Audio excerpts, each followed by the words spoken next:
A lot of you may know about the Yakuza series. That's annoying. It's increasingly becoming a popular series in the West, and I'm glad it's getting the attention that it well deserves.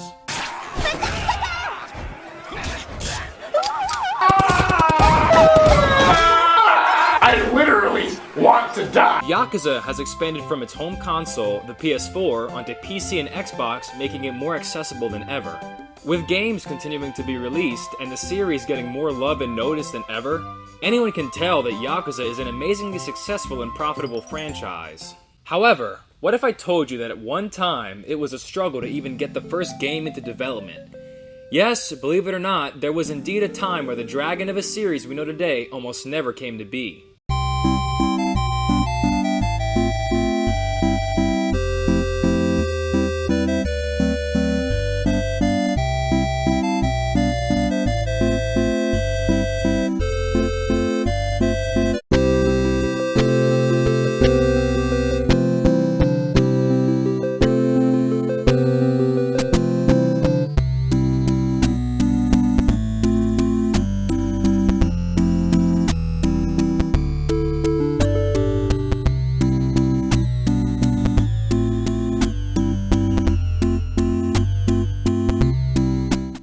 It's 2004, and infamous video game company Sega is not doing too hot to say the least.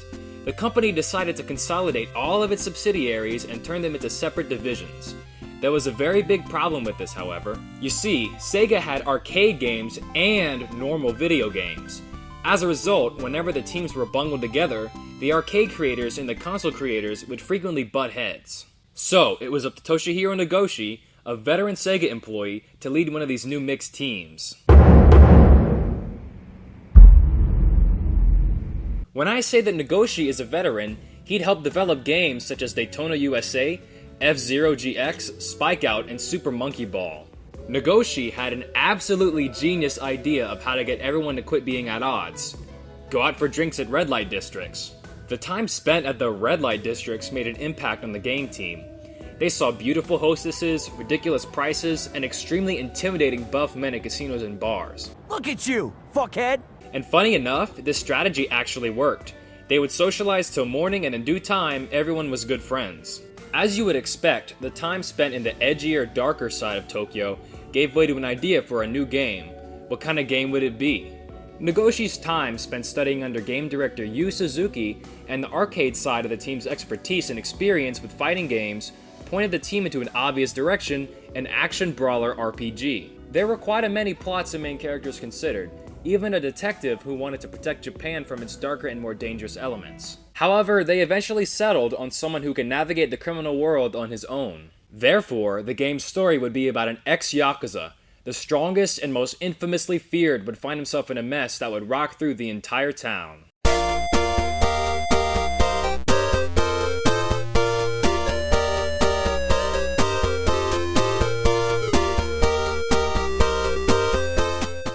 Japan's birth rate had been steadily declining, and there became less and less children to sell games to.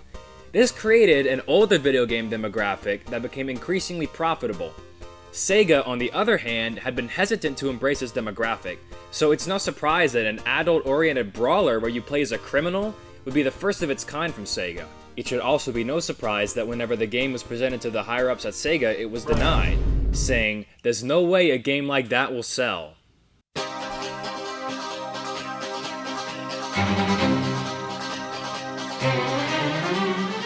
Over and over again, Nagoshi would present the game at meetings, and over again, the higher-ups insisted that it wouldn't sell because it wasn't a kid's game.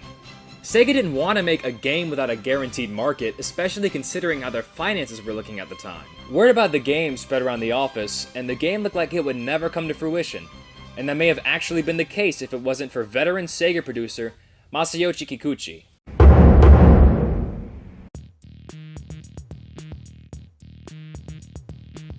Masayoshi Kikuchi had worked on games such as Jet Set Radio and Panzer Dragoon. It was his insight that was able to make the idea a bit more appealing to the Sega higher-ups. What he did in particular is convince Nagoshi to move the game away from a simple Yakuza drama and instead focus on the human drama between the characters. Interestingly enough, one of the characters that Kikuchi conceptualized was a little girl. The team went straight to work, storyboarding this entirely new concept surrounding a Yakuza legend and a young girl. Surprisingly enough, this idea worked, and over time, more and more higher-ups at Sega were warming up to it. Things were looking up. All this is well and good, but games cost money to make. And this game in particular would cost 1 billion yen. 1 billion yen, approximately 9 million US dollars, is not chump change in 2003. Again, this money needs to cover everything, including design, development, motion capturing, and marketing. Because the game's budget was so high, no game that expensive would be made unless it could sell globally. Obviously, the game's extremely Japanese setting, characters, and story doesn't exactly scream global. In order to make the game more globally appealing, they actually wanted to have a nameless city, no Yakuza tattoos, removing the Yakuza entirely, basically making the game as globally cultural as possible for these imagined requirements to sell across the world. But where's the pizzazz? Huh? Look at this place. I mean, what is the theme here? The goal was to sell abroad around 300,000 copies. Obviously, Nagoshi refused, saying, "Let's not make this with the foreign market's perspective in mind. Why not double down on the game's Japanese-ness? Double down on the locations, the sites, the food, the characters, even the Japanese brands, and try to sell 500,000 copies at home." That's how confident Nagoshi was. This was uncharted territory back in 2004. The game had adult themes, organized crime, and other taboo concepts that were basically unheard of. This didn't deter Nagoshi, however, as he just went around the company and talked with more and more people in an attempt to convince them. Gradually, many came around. Some thought their confidence was admirable, some simply liked the concept from the get-go, and some thought it was interesting to make something for their fellow countrymen. Eventually, Nagoshi had enough. He contacted the higher-ups at Sega once more and said that if the game doesn't become a hit, he would resign and take responsibility. Funny enough, that was all it took for everyone to be convinced. Project J began development.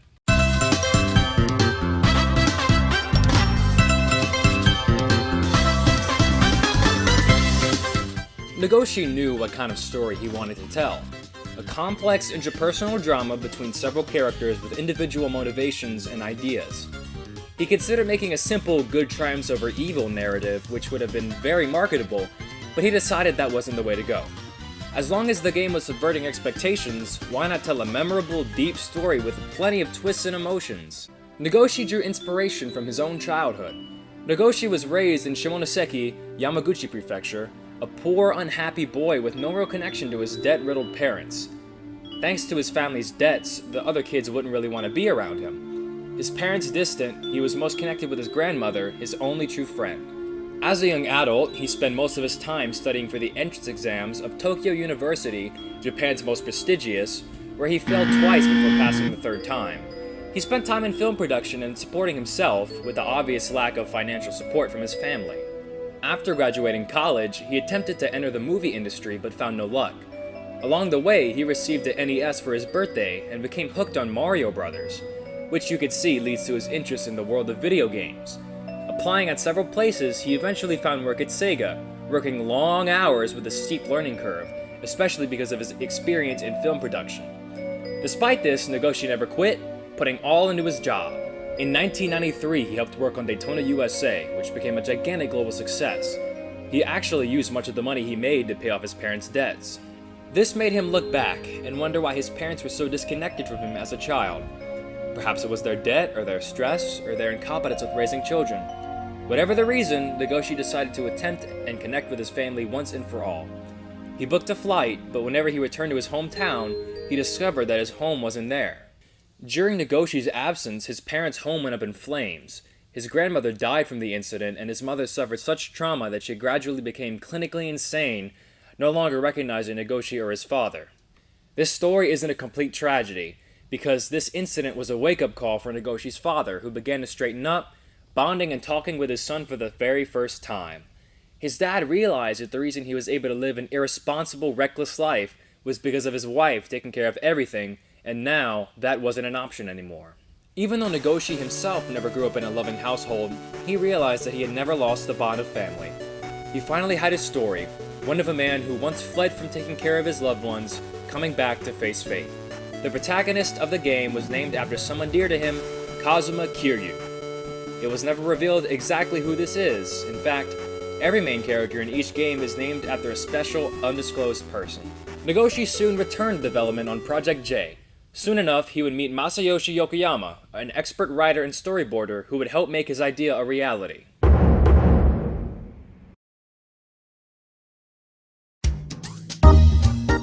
Yokoyama started at Sega as a planner in 1999.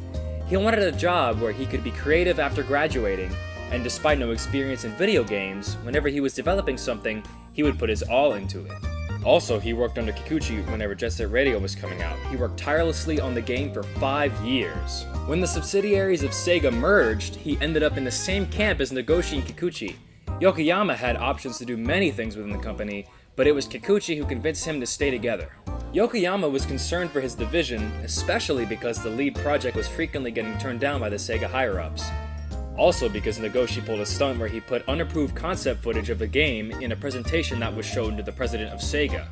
The president was actually impressed and greenlit the project, but the other staff accused him of being reckless and selfish. After Project J was finally approved, it moved to the planning stage. Nagoshi was hard at work outlining the plot, but despite the new transfers and resources allocated, there was still not much Nagoshi was able to figure out about the characters themselves, why they'd be doing anything, or even what they would be doing.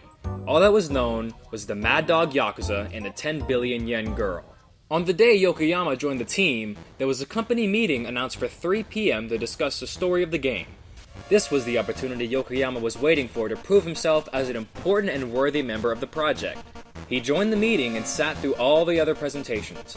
Everyone was trying to relate the Yakuza, the money, and the girl by making the stolen money the core of the story. Essentially, Yokoyama thought it would be better to focus on the character drama instead of a big twist. If the characters are interesting, the players will stay invested.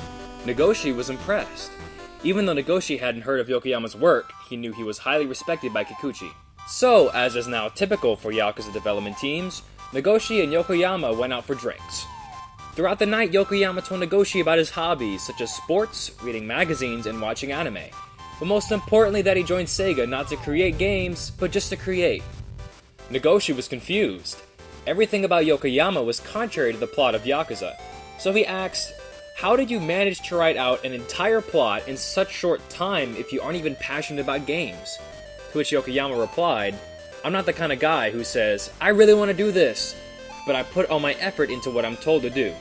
If I put everything I have into it, there will come a time whenever it seems fun. Nagoshi then understood what Kikuchi saw in Yokoyama, his conviction to see things through to the end, putting his all into the project the entire time. The next day, Nagoshi called to see Yokoyama, who was probably still hungover from the night before, where he entrusted Yokoyama with the entirety of the story.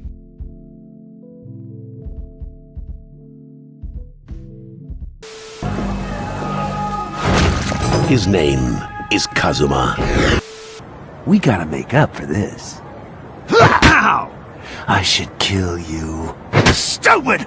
Fucking motherfucker!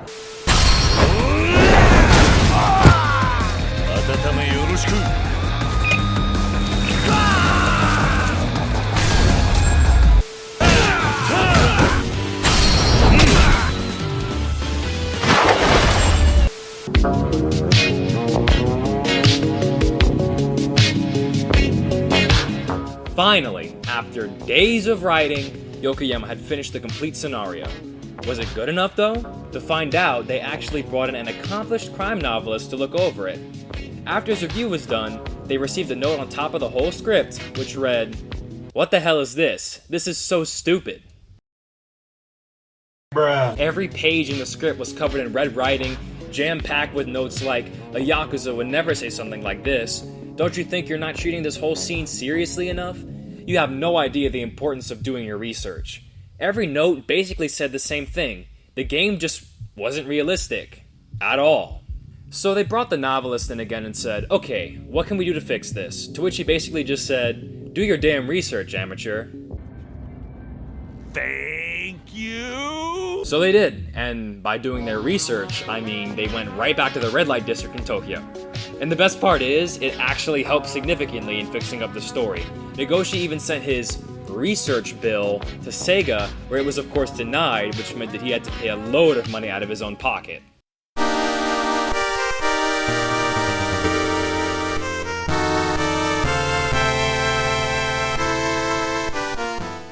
With money and story finally squared away, it's finally time to begin development.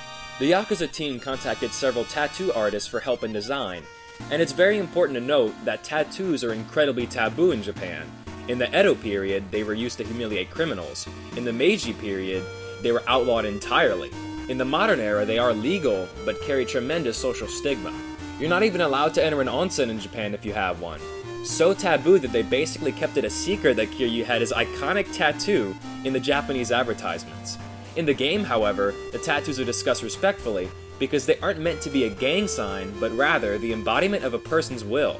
For example, Kiryu's tattoo is a dragon, one of the 4 benevolent animals whose goodwill and kindness are equaled only by their wrath.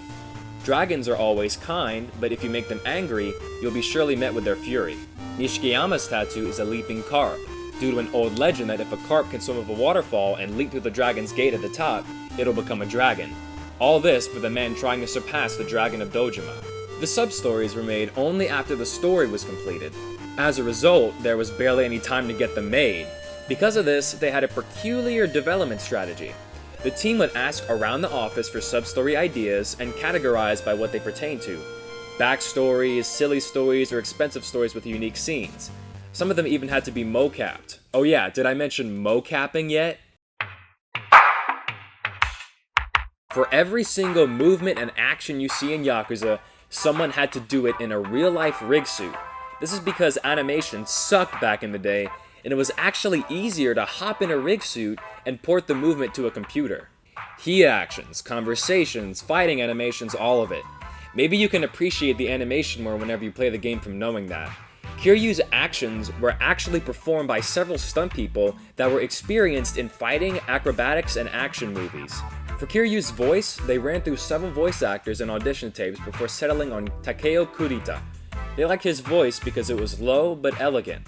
It perfectly captured the image of a dangerous but sensitive protagonist that they wanted. Oh, I forgot to mention, a part of making the game more realistic was having real companies tie into the game.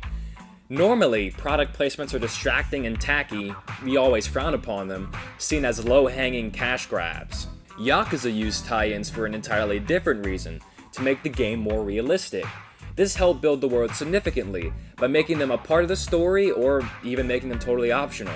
This adds a lot of realism to the series, unless you're a Westerner who doesn't recognize any of the brands, and the partnership is of mutual benefit. Nagoshi and Kikuchi both reached out personally to companies in an attempt to get tie-ins.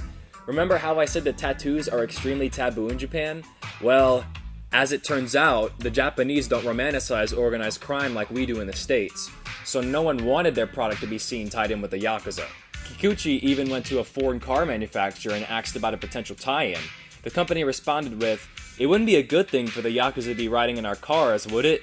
You stupid. The only company that agreed without question was, you guessed it, Don Quixote. Yes, this is a real store. They've become even iconic within the series over the years. Could you imagine Yakuza without Don Quixote and that jingle? It just wouldn't be the same.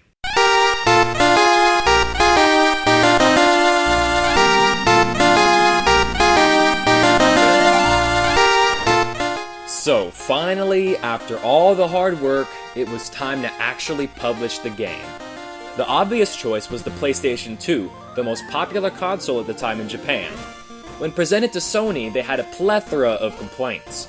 I wonder what they could be. Perhaps the violence and adult content. If you play Yakuza now, you'll see that it's not really that bad compared to other games, but for the time, it was truly something else. Sony told Nagoshi and his team to remove the adult content and violence. How the hell are you gonna make a game about a Yakuza criminal in the red light district of Kabukicho without violence and adult situations? What kind of game would Yakuza be without blood and violence? Sega couldn't back down on this considering their financial investment, and Nagoshi couldn't back down even more considering that his entire career was riding on this game. Nagoshi was trying to get an obscure game on a mainstream console, so Nagoshi and the Sony representative went back and forth so much that the Sony rep actually resigned and said that they'd have someone else in a few days. The new person was a woman named Yoshie Kitagawa who entered the meeting in a posh trouser suit, introducing herself politely. Nagoshi described her as straightforward and frank. The game, Sega's finances, and Nagoshi's career rested in the hands of this somber business lady. Kitagawa's job was to review the game for violence and objectionable content. Her points were harsh, but she did try and work with Nagoshi. The hardest part was a scene where Kiryu finds Haruka at a scene of a murder. Everything was leading up to here, where reason would dictate that it would probably be refused by this cold, unapologetic businesswoman. After watching the scene, she asked, "What's the goal of this scene?" After much scrutiny, Nagoshi couldn't allow her to make them get rid of the most important scene. He bowed, begging, "I didn't create this scene because I wanted to show violence. I needed to show their story. In making this game with the readiness to quit my job, please."